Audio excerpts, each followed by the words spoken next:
25 வயசு பொண்ணுகிட்ட உன் புருஷன் என் புருஷன் தான் அப்படின்னு ஒரு பாட்டி சொல்றாங்க. என்னன்னு கேட்டா, அவங்க அந்த காலத்துல ஒருத்தவங்கள லவ் பண்ணிட்டு இருந்தாங்க. அவரு நாடகம் போடுறவரா இருந்திருப்பாரு. அவர் ஏழ்மை வீட்டுக்காரரா இருந்திருப்பாரு. அந்த பொண்ணு மகாராணியா இருந்துட்டு இருந்திருப்பாங்க. அவங்க ரொம்ப நாளா லவ் பண்ணிட்டு இருந்திருப்பாங்க.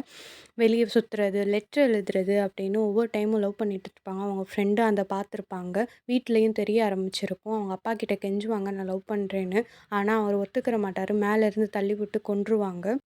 அந்த பையனோட அப்பாவும், "சரி ஓகே. அந்த பொண்ணுக்கே கல்யாணம் பண்ணி வச்சிரலாம்." அப்படின்னு நெனச்சு கல்யாணம் பண்ற அன்னைக்கு, "யார் இந்த பொண்ணு? இந்த பொண்ண நான் லவ் பண்ணதே கிடையாது. இந்த பொண்ணு யாருன்னே எனக்கு தெரியாதுன்னு" சொல்ல, அந்த பொண்ணு, "இல்லங்க, என்னாச்சுங்க? நான் உன்ன லவ் பண்றேன்னு" சொல்லி சத்தியம்லாம் பண்ணும். சரின்னு அந்த ஊர் மக்களே சேர்ந்து கல்யாணமும் பண்ணி வச்சுருவாங்க. அந்த நாள் நைட்டு நான் தனியா பேசிட்டு இருப்பா, "யார்கிட்ட நீ தனியா பேசிட்டு இருக்க?" அப்படின்னு அவன் கத்துவான்.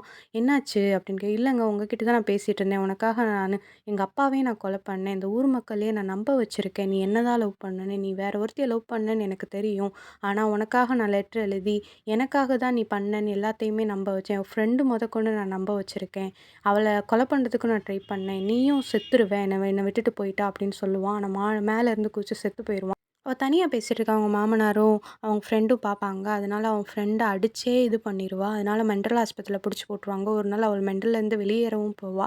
கோவில்ல அவங்க ராதாகிருஷ்ணன் நல்லா இருக்கத, அவங்க குடும்பத்தோட நல்லா இருக்கத பார்த்து அவங்க நைட்டோட நைட்டா ராதாகிருஷ்ணன், அவங்க ஃபேமிலி எல்லாத்தையுமே கொன்றுவா. ஒரு நாள் ராதாகிருஷ்ணன் இன்னும் உயிரோட இருக்கான்னு தெரியாது. அவங்க மகன் உருவத்தில வாழ்ந்துட்டு இருக்கான்னு தெரியாதுன்னு சொல்லிட்டு, அவன் முன்னாடியே சூசைட் பண்ணிக்கிருவா.